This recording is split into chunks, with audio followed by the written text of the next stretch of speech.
Salut et bienvenue dans ma toute nouvelle chaîne YouTube. Aujourd'hui, nouveau challenge, on va essayer de reproduire ce dessin que j'avais fait à la tablette graphique il y a un moment déjà, à l'aquarelle. J'ai commencé par dessiner mon dessin en crayon à papier sur la feuille et après avec mes ciseaux et mon scotch, j'ai voulu faire un cadre tout autour en fait du dessin pour un rendu plus propre et éviter que ça déborde du coup sur les côtés. Mais comme mon scotch était un peu vieux, ça n'a pas tenu malheureusement, mais j'ai fait avec.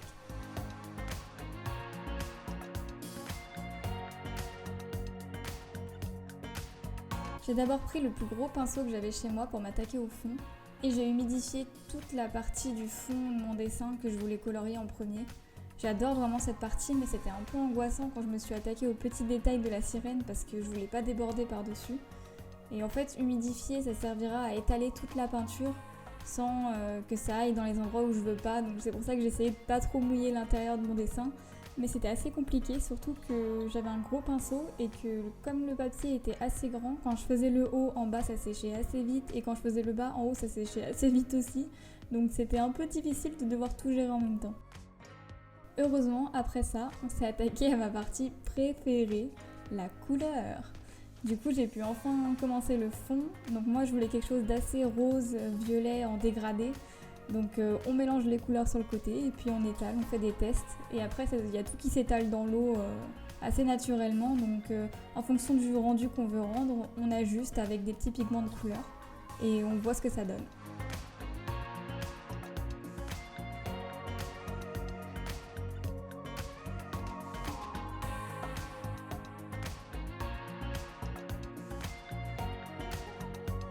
Il existe une espèce de pâte, je sais qu'en anglais on dit un masque, mais je sais pas en français comment ça s'appelle. Et du coup c'est une espèce de pâte que tu colles sur le dessin, par exemple là sur la sirène que je voulais pas colorier. Et après du coup j'aurais pu faire mon fond en dépassant sur la sirène. Et après du coup je gratte et j'enlève la pâte qu'il y avait sur mon dessin.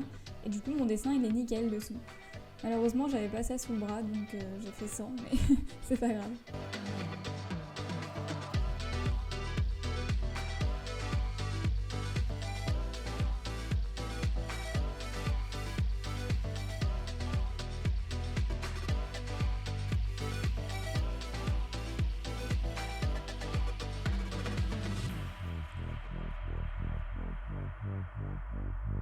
Bon, comme le papier était aussi un peu vieux, il a pas mal gondolé et ça a été assez difficile de peindre le fond, mais au final j'en suis plutôt bien sortie. Et le scotch aussi, il a pas du tout tenu comme je voulais, mais bon, ça c'était un peu prévisible. Je me suis ensuite servi de mon plus beau sèche-cheveux pour pouvoir accélérer le temps de séchage et pas avoir à attendre trop longtemps pour pouvoir attaquer la sirène. Et puis, avec un pinceau un peu plus fin, j'ai commencé du coup à choisir les pigments de couleur que je préférais. Donc là, je voulais partir sur quelque chose d'assez intense pour que ça ressorte bien. Et je me suis attaquée aux petits détails de la méduse. Alors vous imaginez l'état de mon dos après cette journée parce que je dessinais par terre, j'en pouvais plus.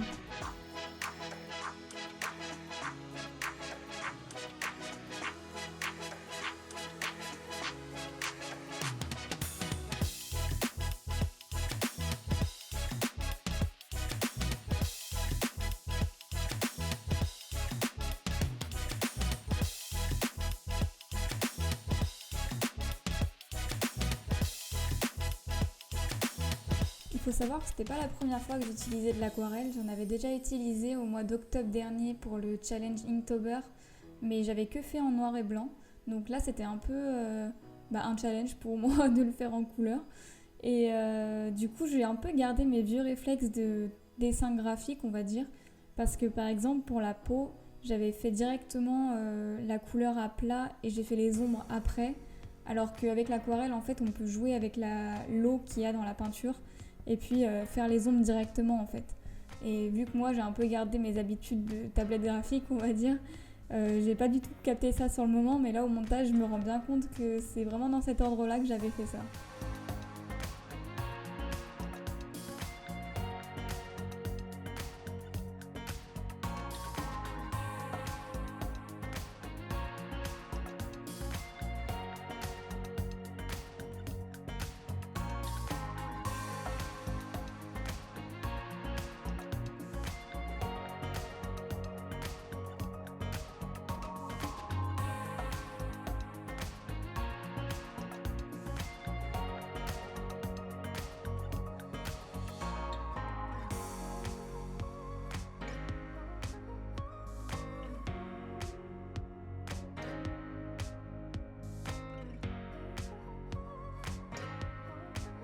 Du coup, je me suis servi de mon plus petit pinceau pour m'attaquer aux détails du visage. Et c'est une partie hyper importante du dessin, donc je voulais absolument pas la gâcher. Malheureusement, je tremblais beaucoup et en plus, j'avais la pression de ne pas vouloir gâcher tout mon dessin. Donc ça a été assez compliqué, mais je suis plutôt contente du résultat final.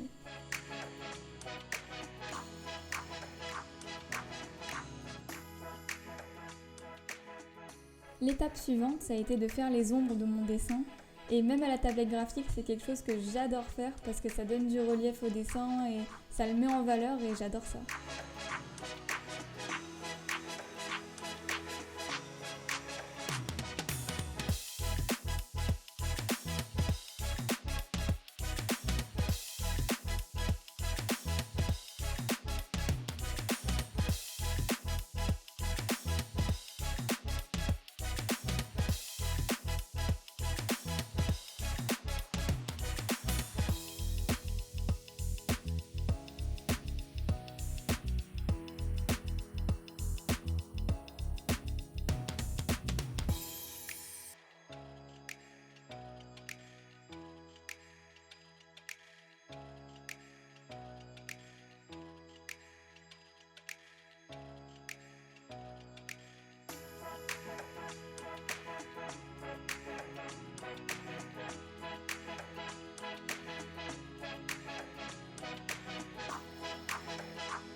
L'autre partie hyper importante de ce dessin, ça a été les contours.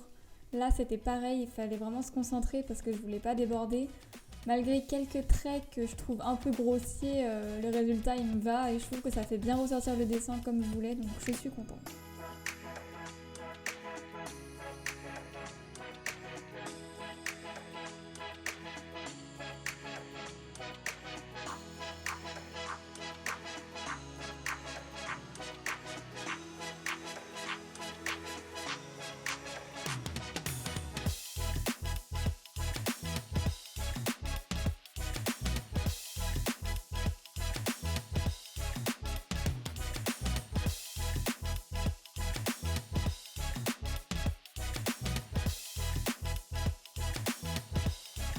Comme c'était la fin d'après-midi et qu'il faisait pas très beau chez moi, j'avais plus du tout de lumière pour filmer. Et en plus de ça, j'avais trop mal au dos, donc je me suis dit que j'allais continuer demain. Le lendemain, j'allais pas refaire 2 fois la même erreur, donc je me suis mise sur une table cette fois, comme ça j'allais moins avoir mal au dos. Je sais, j'aurais dû y penser plus tôt, mais je sais pas pourquoi je me suis mise par terre. Et ensuite, du coup, j'ai revu le fond et je me suis dit qu'il fallait vraiment que je change quelque chose, que c'était pas assez intense. Donc j'ai rajouté de la couleur parce que je voulais que ce soit beaucoup plus peps.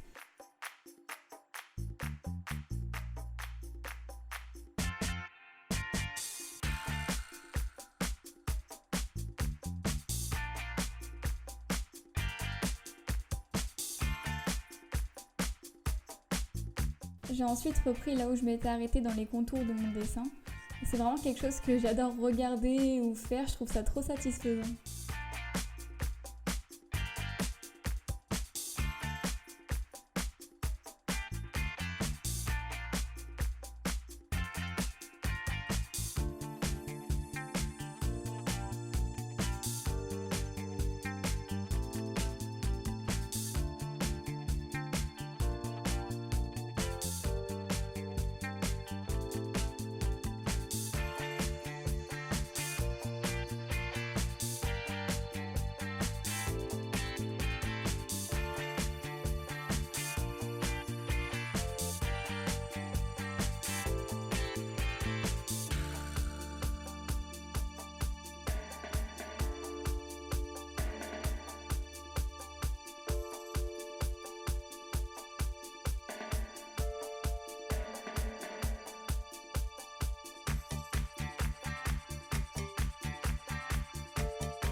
une fois fini, grâce à de la peinture blanche qui avait d'ailleurs des petites paillettes, mais ça je m'étais pas rendu compte avant, un stylo blanc et des crayons de couleur, j'allais pouvoir apporter les touches de lumière que je voulais dans mon dessin.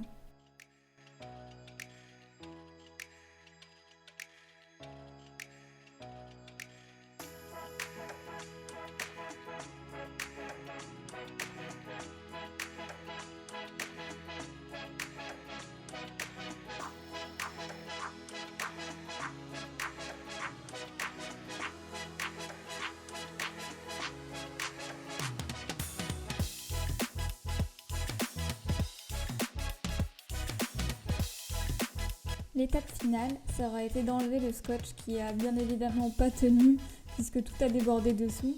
Mais du coup pour rattraper ça, j'ai fait un petit cadre en violet foncé, histoire de faire quelque chose de plus propre, même si du coup ça n'a pas tenu non plus sur le cadre foncé, mais le résultat est quand même plutôt cool.